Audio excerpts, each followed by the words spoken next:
ನಮ್ಮ ಕೃಷಿ ಪದ್ಧತಿಯಲ್ಲಿ ಸಾವಯವ ಕೃಷಿ ಪದ್ಧತಿ ಎಷ್ಟು ಅಗತ್ಯ ಇದೆ? ನಾವೆಲ್ಲ ಭೂಮಿ ತಾಯಿ ಮಕ್ಕಳು ಅಂತ ಹೇಳ್ತೀವಿ, ಬಟ್ ನಮಗೆ ನಿಜವಾಗ್ಲೂ ನಾವೆಲ್ಲ ಭೂಮಿ ತಾಯಿ ಮಕ್ಕಳು ಅಂತ ಹೇಳ್ತೀವಿ.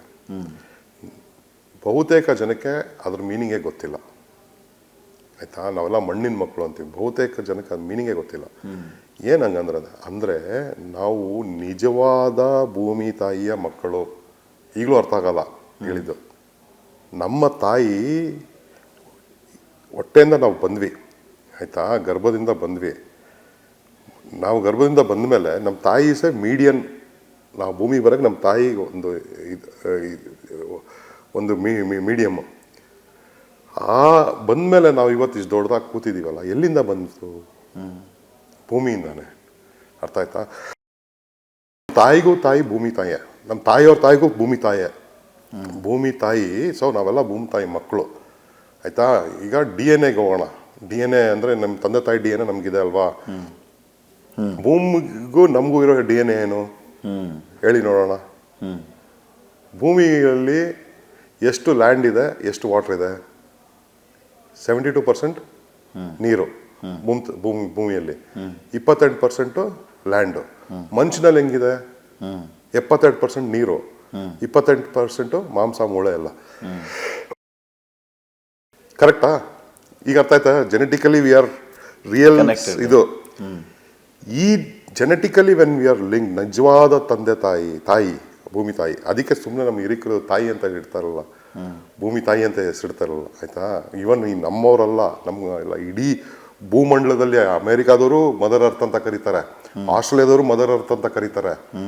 ನಮ್ಮ ದೇಶದಲ್ಲಿ ಒಂದೇ ಅಲ್ಲ, ಎಲ್ಲಾ ದೇಶದವರು ಮದರ್ ಅರ್ತ್ ಅಂತಾನೆ ಕರೆಯೋದು. ಭೂಮಿನ ಭೂಮಿ ತಾಯಿ ಅಂತಾನೆ ಕರೆದು, ಭೂಮಾತಾ ಅಂತ ಕರೀತಾರೆ ನಾರ್ತ್ ಇಂಡಿಯಾಗೆ, ಆಯ್ತಾ? ಅದು this is the real meaning.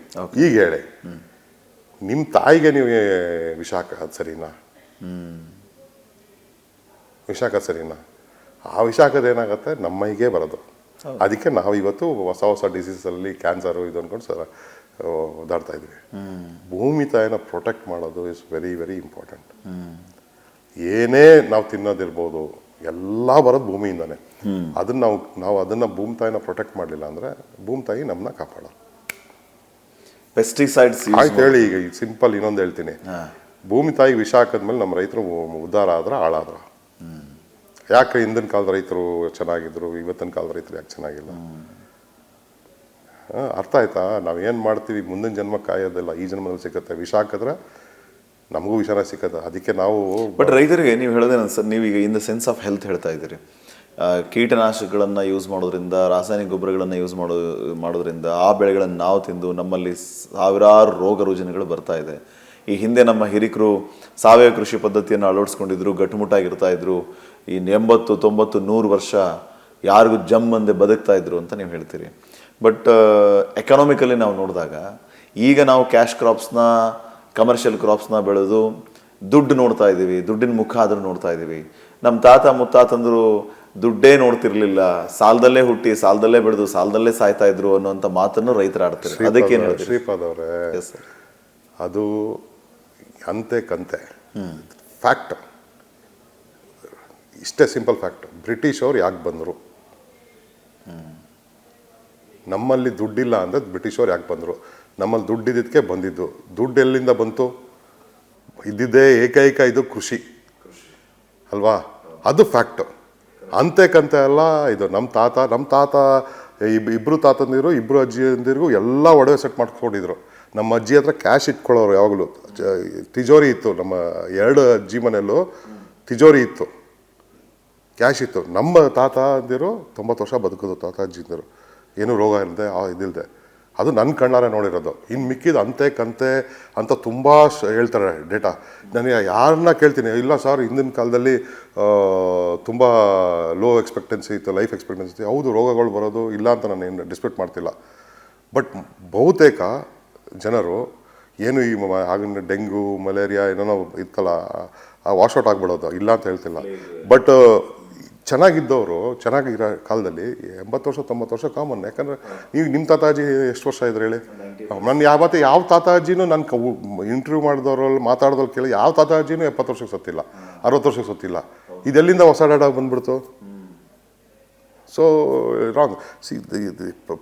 ಯಾರೇ ಇಷ್ಟೇ ಆನ್ಸರ್ ಕ್ವಶನ್ಗೆ ಆನ್ಸರ್ ಕೊಡಿ. ಇಂಡಿಯಾಗೆ ಬ್ರಿಟಿಷರು, ಪೋರ್ಚುಗೀಸು, ಫ್ರಾನ್ಸ್ ಅವರು ಯಾಕೆ ಬಂದರು, ಅವ್ರ ಹಿಂದೆ ಮೊಘಲವ್ರು ಯಾಕೆ ಬಂದರು, ಇಷ್ಟಕ್ಕೆ ಆನ್ಸರ್ ದುಡ್ಡಿದ್ದಕ್ಕೆ ತಾನೇ. ಹೌದು, ಇಲ್ಲಿ ಸಂಪತ್ತಿತ್ತು, ವಜ್ರ ವೈಡೂರ್ಯ, ಮಸಾಲೆ ಪದಾರ್ಥ. ಥೈಲ್ಯಾಂಡ್ಗೆ ಯಾಕೆ ಹೋಗ್ಲಿಲ್ಲ? ಥೈಲ್ಯಾಂಡ್ಗೆ ಹೋಗ್ಬೋದಾಯ್ತಲ್ಲ, ಯಾಕೆ ಹೋಗ್ಲಿಲ್ಲ? ಇಲ್ಲಿದ್ದು ಇಲ್ಲಿ ಆ ಸಂಪತ್ತಿತ್ತು, ಇಲ್ಲಿ ಆ ಸಂಪತ್ತು ಇದ್ದಿದ್ದಕ್ಕೆ.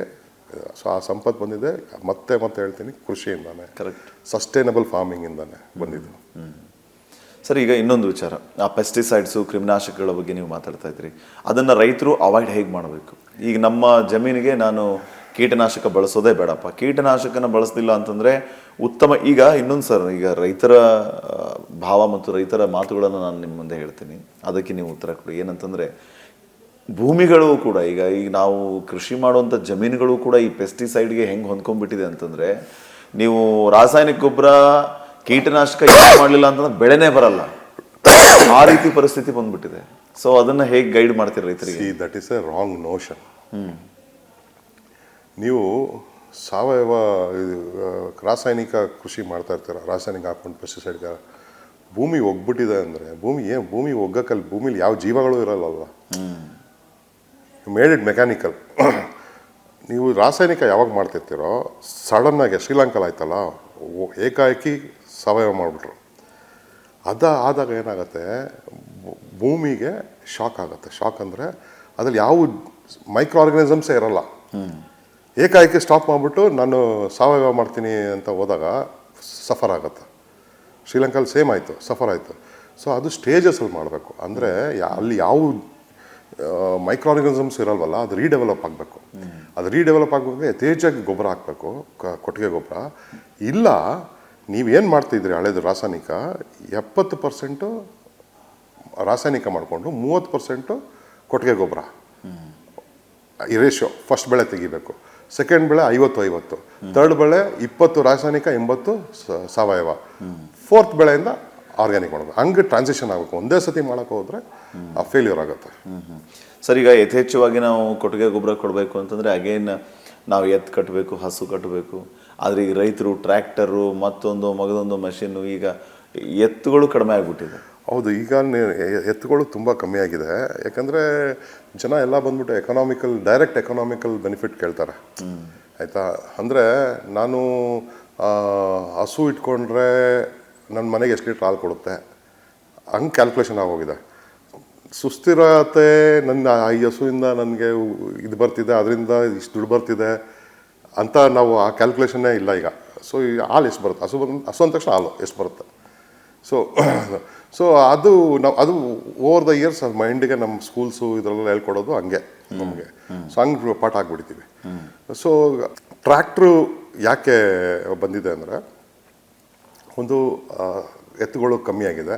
ಈಗಿನ ಜನ್ರೇಷನ್ನು ಕೆಲವು ಯುವಕರಿಗೆ ಎತ್ತುಗಳ ಮೇಲೆ ಆಸೆ ಇದೆ. ಕೆಲವ್ರಿಗೆ ಒಂದು ಗಂಟೆಗೆ 1000 ರೂಪಾಯಿ ಕೊಟ್ಟರೆ ಟ್ರ್ಯಾಕ್ಟರ್ ಮಾಡ್ತಾನೆ, ಒಂದು 2 ಗಂಟೆಲಿ ಉತ್ಬಿಟ್ಟು ಹೋಗ್ತಾನೆ. ಹಂಗೆ ಆ ಥರ ಎಲ್ಲ ಥಾಟ್ಸ್ ಹೋಗಿದೆ. ಸೊ ಅದಕ್ಕೆ ಅದು ಕಮ್ಮಿ ಆಗ್ತಾ ಇದೆ. ಹಂಗೆ ಒಂದು ಕಡೆ ನೋಡಿದ್ರೆ ಎಷ್ಟೊಂದು ಹಳ್ಳಿ ಹುಡುಗರೆಲ್ಲ ಎತ್ತುಗಳನ್ನ ಇದು ಮಾಡ್ಕೊಂಡು ವಾಪಸ್ ತರ್ತಿದ್ದಾರೆ, ಬೆಳೀತಿದೆ. ಸೊ ಸಾವಯವ ಕೃಷಿ ಬಂದರೆ ಹಸುಗಳು ಇದೆಲ್ಲ ಬೇಕೇ ಬೇಕು. ಸರ್, ಈಗ ಪೆಸ್ಟಿಸೈಡ್ಸ್ನ ಅವಾಯ್ಡ್ ಮಾಡೋದು ಹೇಗೆ? ಭೂಮಿ ಯಾಕೆ ಅದು ಇದಕ್ಕೆ ಅಂತ ಕೇಳ್ತಿದ್ನಲ್ಲ, ಒಂದು 4 ಎಕರೆ ಜಮೀನಿದೆ ಸರ್. ಒಂದು 2 ಎಕರೆ ಸೇಮ್ ಬೆಳೆನ ನಾನು ಬೆಳೆದಿದ್ದೀನಿ 4 ಎಕರೆಯಲ್ಲೂ. 2 ಎಕರೆಗೆ ಪೆಸ್ಟಿಸೈಡ್ಸ್ನ ಯೂಸ್ ಮಾಡ್ತಾ ಇದ್ದೀನಿ, ರಾಸಾಯನಿಕ ಗೊಬ್ಬರನ ಯೂಸ್ ಮಾಡ್ತಾ ಇದ್ದೀನಿ. 2 ಎಕರೆಗೆ ನೀವು ಹೇಳಿದ ಹಾಗೆ ಏನು ಪೆಸ್ಟಿಸೈಡ್ಸ್ ಯೂಸ್ ಮಾಡ್ತಾ ಇಲ್ಲ, ರಾಸಾಯನಿಕ ಗೊಬ್ಬರ ಯೂಸ್ ಮಾಡ್ತಾ ಇಲ್ಲ. ನೀವು ಪೆಸ್ಟಿಸೈಡ್ ಯೂಸ್ ಮಾಡಿದ ಬೆಳೆನ ನೋಡಿದಾಗ ಆಗಲೇ ನೀವು ಹೇಳ್ತಾ ಇದ್ದೀರಲ್ಲ ಸರ್, ಒಂದು ರೀತಿ ಸ್ಟೆರಾಯ್ಡ್ ಕೊಟ್ಟಾಗೆ ಫಲವತ್ತಾಗಿ ಬೆಳೆಯುತ್ತೆ. ಈ ಕಡೆ ಏನು ಕೊಡದೇ ಇರುವಂಥ ಬೆಳೆ ಏನು ಬೆಳೆಯಲ್ಲ. ಸೊ ಸಹಜವಾಗಿ ರೈತ ಆಕರ್ಷಿತನಾಗೋದು ಯಾವ ಕಡೆ ಅಂದರೆ, ಅದೇ ಅಗೇನ್ ನಿಮ್ಮ ನಾಲೆಜ್ ಇಲ್ಲ. ನೀವು ಆ ಥರ ಬೆಳೆ ಬರಬೇಕು ಅಂದರೆ ಇಟ್ಸ್ ಬಿಕಾಸ್ ನೀವೇನು ಮಾಡಿದ್ದೀರಾ, ಏನೂ ಹಾಕಿಲ್ಲ, ಕೊಟ್ಟಿಗೆ ಗೊಬ್ಬರ ಹಾಕ್ಬಿಟ್ಟಿದ್ದೀರಾ, ಅದು ಪ್ರಪೋರ್ಷನಲ್ ಹಾಕಿರಲ್ಲ. ಸೊ ಏನಾಗುತ್ತೆ, that is the result what you get. ನೀವು ಇದನ್ನ ಕರೆಕ್ಟಾಗಿ ಸಾವಯವ ಕೃಷಿ ಮಾಡಿದ್ರೆ ಅದಕ್ಕಿಂತ ಚೆನ್ನಾಗಿ ಬರುತ್ತೆ, ಅದಕ್ಕಿಂತ ಚೆನ್ನಾಗಿ ಬರುತ್ತೆ. ಆಯಿತಾ? ಇಕೋಸಿಸ್ಟಮ್ ಕ್ರಿಯೇಟ್ ಆಗಬೇಕು. ಆ ಇಕೋಸಿಸ್ಟಮ್ ಕ್ರಿಯೇಟ್ ಆಗಕ್ಕೆ ಸ್ವಲ್ಪ ದಿನ ಆಗುತ್ತೆ, ಬಟ್ ಕ್ರಿಯೇಟ್ ಆದರೆ ಅದಕ್ಕಿಂತ ಬ್ಯೂಟಿಫುಲ್ ಆಗಿ ಬರುತ್ತೆ. ಸೊ ಅಂದರೆ ಸಾವಯವ ಬಳಸಿದ್ರೆ ನಾವು ಪೆಸ್ಟಿಸೈಡ್ಗಿಂತ ಒಳ್ಳೆ ಇಳುವರಿನ ತೆಗಿತೀವಿ. 100% ಇಳುವರಿ ಸಿ. ಈಗ ಹೋಗಿ ನಿಮ್ಮ ಭಾಷೆಗೆ ಬರ್ತೀನಿ. ನೀವು ರಾಸಾಯನಿಕ ಹಾಕ್ಬಿಟ್ಟು 10 kg ತೆಗಿತೀರಾ ಒಂದು ಗಿಡದಲ್ಲಿ, ಆಯಿತಾ? ರಾಸಾಯನಿಕ ಹಾಕೋಕ್ಕೆ ಮತ್ತು ಕೀಟನಾಶಕ ಹೊಡಿಯೋಕ್ಕೆ 5 ರೂಪಾಯಿ ಖರ್ಚು ಮಾಡ್ತೀರಾ, ಆಯಿತಾ? ನಮ್ಮ ಸಾವಯವ ಕೃಷಿಕ ಏನಕ್ಕೆ ಖರ್ಚು ಮಾಡಲ್ಲ, 5 ರೂಪಾಯಿಗೆ 5 kg ಬರುತ್ತೆ ಇಟ್ಕೊಳ್ಳಿ. ನೀವು ಯಾರು ಇಬ್ರದ್ದು ಸೇಮೇ ಅಲ್ವಾ ಇನ್ಕಮು? ಆಮೇಲೆ ಇವನಿಗೆ 5 kg ಅವನಿಗೆ ಜಾಸ್ತಿ ರೇಟು ಸಿಗುತ್ತೆ. ಅದನ್ನ ನೋಡ್ಬೇಕಲ್ಲ. ಸಿ, ನಮ್ಮ ರೈತರಿಗೆ ಇನ್ನೊಂದು ಏನು ಪಾಠ ಮಾಡಿಬಿಟ್ಟಿದ್ದಾರೆ ಅಂದರೆ, ಅವನಿಗೆ ನೀನು 1 ಸ್ಕ್ವೇರ್ ಫೀಟ್ ಜಾಗದಲ್ಲಿ ಎಷ್ಟು ಇನ್ಕಮ್ ಮಾಡ್ತೀಯ ಅಂತ ಹೇಳ್ಕೊಡ್ಲಿಲ್ಲ. ಅವ್ರಿಗೆ ಯಾವತ್ತೂ 1 ಎಕರೆಲೇ ಓಸತಿ 40 ಟನ್ ಕೆಳಗಿದೆ ಅಂತಾರೆ ನಮ್ಮ ಮಂಡ್ಯಲ್ಲಿ ಕಬ್ಬು. ಈ ಸಲ 45 ಟನ್ ಕೆಡಗಬೇಕು ಅಂತಾರೆ, ಬೀಳಿಸ್ಬೇಕು, 45 ಟನ್ ಬೀಳಿಸ್ಬೇಕು. ಅವ್ರಿಗೆ ಅದರಲ್ಲಿ ಇದ್ದಾರೆ. ಯಾವ ರೈತನು ಹೋದ ವರ್ಷ ನಾನು ಈ 1 ಎಕರೆಯಲ್ಲಿ 6 ಲಕ್ಷ ದುಡಿದಿದೆ, ಈ ವರ್ಷ 7 ಲಕ್ಷ ದುಡಿಬೇಕು ಅನ್ನೋದು ರೈತರು ಮಾತಾಡಲ್ಲ. ಕೇಳಿದ್ದೀರಾ? ಕ್ವಿಂಟಾಲಲ್ಲಿ ಮಾತಾಡ್ತಾರೆ. ನಾನು ಇಷ್ಟು ಭತ್ತ ಬೆಳೆದಿದೆ, 18 ಕ್ವಿಂಟಾಲ್ ಭತ್ತ ಆಗಿತ್ತು 1 ಎಕರೆಯಲ್ಲಿ, ಈ ಸತಿ 19 ಆಯಿತು, ಅಷ್ಟು ಖುಷಿ ಪಡ್ತಾರೆ. ಬಟ್ ನಾನು ಎಷ್ಟು ದುಡ್ಡು ಮಾಡಿದೆ. ಸೊ ನಮ್ಗೆ ಯಾವಾಗ ನಮ್ಮ ರೈತರಲ್ಲ ಆ ಭಾವ ಬೆಳೆಯಲ್ಲ, ಅವರು ದೇ ಫೇಲ್ ಟು ಅಂಡರ್ಸ್ಟ್ಯಾಂಡ್.